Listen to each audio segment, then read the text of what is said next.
यानंतर बातमी हनुमान चालीसा पठण प्रकरणी मुंबई सत्र न्यायालयात आज सुनावणी असून नवनीत राणा आणि रवी राणा या सुनावणीसाठी हजर राहणार का हे सगळ्यांचं लक्ष या ठिकाणी असणार आहे।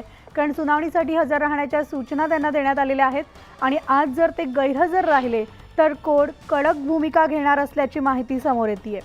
तर हनुमान चालीसा पठण प्रकरणी मुंबई सत्र न्यायालयामध्ये आज सुनावणी होतीये।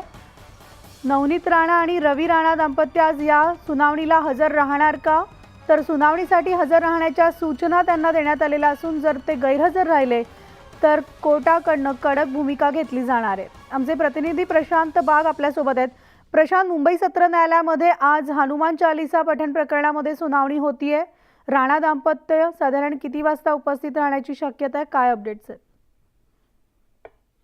मिनाली, न्यायाधीश राहुल रोकडे यांनी मुंबई सत्र न्यायालयाचे अतिरिक्त सत्र न्यायाधीश यांनी 11 वाजता ही सुनावणी निश्चित केलेली आहे आणि या सुनावणीला 11 वाजताच नवनीत राणा आणि रवी राणा या दोघांनाही हजर राहण्याचे स्पष्ट निर्देश देण्यात आलेले आहेत। रिजवान सिद्दीकी म्हणून त्यांचे जे लॉयर आहे, गेल्या काही तारखांना लोकसभा निवडणूक त्यानंतर या सगळ्या प्रोसेससाठी म्हणून या त्यांनी जो मुदत मागितली ती मंजूर केली होती, पण या सगळ्या प्रकरणामध्ये आज जर ते हजर राहिले नाही तर गेल्या 3 तारखेला गैरहजर राहिल्याचा ठपका ठेवून त्यांच्या विरुद्ध वॉरंट सुद्धा कोर्ट जारी करू शकतो। आपल्याला माहिती आहे की मुंबई सत्र न्यायालयामध्ये जी दाखल केस आहे, जो दाखल गुन्हा आहे, याला मुंबई उच्च न्यायालयामध्ये त्यांनी जरी आव्हान दिलं असलं तरीही कोणत्याही ठिकाणचे स्पष्ट निर्देश नसल्यामुळे आजची सुनावणी ही राणा यांच्यासाठी नक्कीच महत्त्वाची मानली जाते। बघूया 11 वाजता नेमकं काय होतं ते। मिनाली, निश्चितच प्रशांत, याचे सगळे अपडेट्स तुमच्याकडनं घेत राहू। तुर्तास धन्यवाद।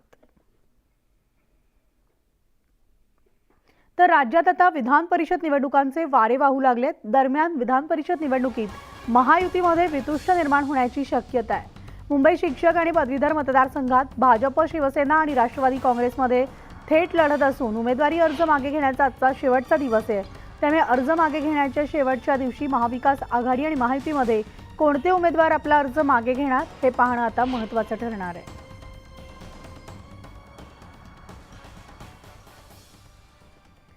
तर आज मुंबई शिक्षक मतदारसंघात भाजप राष्ट्रवादी आमने सामने आहे। मुंबई पदवीधर मतदारसंघामध्ये भाजप आणि शिवसेनेमध्ये लढत होतीये। राष्ट्रवादीचे शिवाजीराव नलावडे, शिक्षक परिषदेचे शिवनाथ दराडे एकमेकांसमोर निवडणुकीच्या रिंगणात आहेत। पदवीधर मतदारसंघात दीपक सावंत विरुद्ध किरण शेलार अशी ही लढत आहे आणि महायुतीमध्ये वितुष्ट झाल्यास ठाकरे गट आणि शिक्षक भारती संघटनेला याचा निश्चित फायदा होऊ शकतो।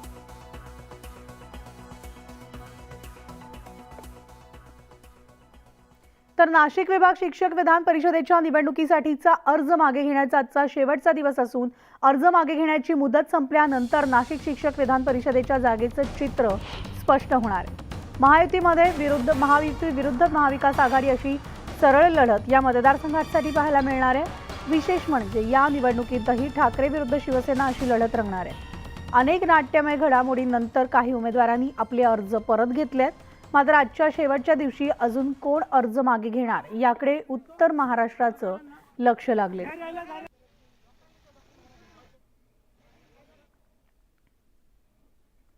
यानंतर बातमी रामटेक विधानसभा मतदारसंघावरून बिघाडी झाल्याचं कळते, कारण आघाडीमध्ये बिघाडी होण्याची शक्यता आहे। विधानसभा मतदारसंघावरून ठाकरे गटानं दावा केलाय, तर उद्धव ठाकरेंकडून तयारीला लागण्याच्या सूचना देण्यात आल्या आणि विधानसभा निवडणुकीसाठी काँग्रेस देखील रामटेकसाठी आग्रही आहे। त्यामुळे आघाडीमध्ये बिघाडी होण्याची शक्यता वर्तवली जाते।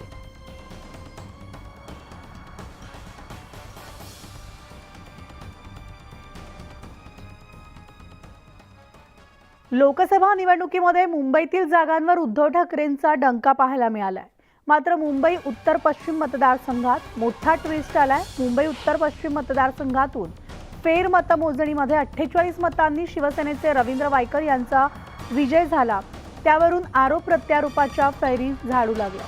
शिवसेना खासदार रवींद्र वायकरांचा निवडणुकीतील विजय हा मॅनेज केलेला आहे असा आरोप आता हिंदू समाज पक्षाचे उमेदवार भरत शहा यांनी केलाय। तर या संदर्भात 2 अपक्ष उमेदवारांनी पोलिसांमध्ये तक्रार सुद्धा दाखल केलेली आहे। सुरेंद्र अरोरा आणि भरत शहा यांनी वनराई पोलीस ठाणे इथं तक्रार दाखल करत यावर योग्य ती कारवाई करावी अशा पद्धतीने मागणी केली आहे।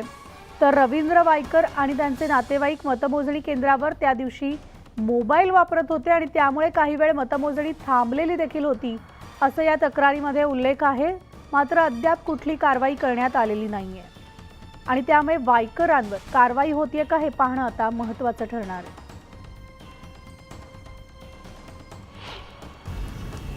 वायकर साहब की लड़की प्रज्ञा और उनका साला दोनों मोबाइल वापरते हुए हमने रंगे हाथों पकड़ा है, जिसकी हमने तुरंत कार्रवाई करते हुए उनके साले को पुलिस स्टेशन लेके गए थे।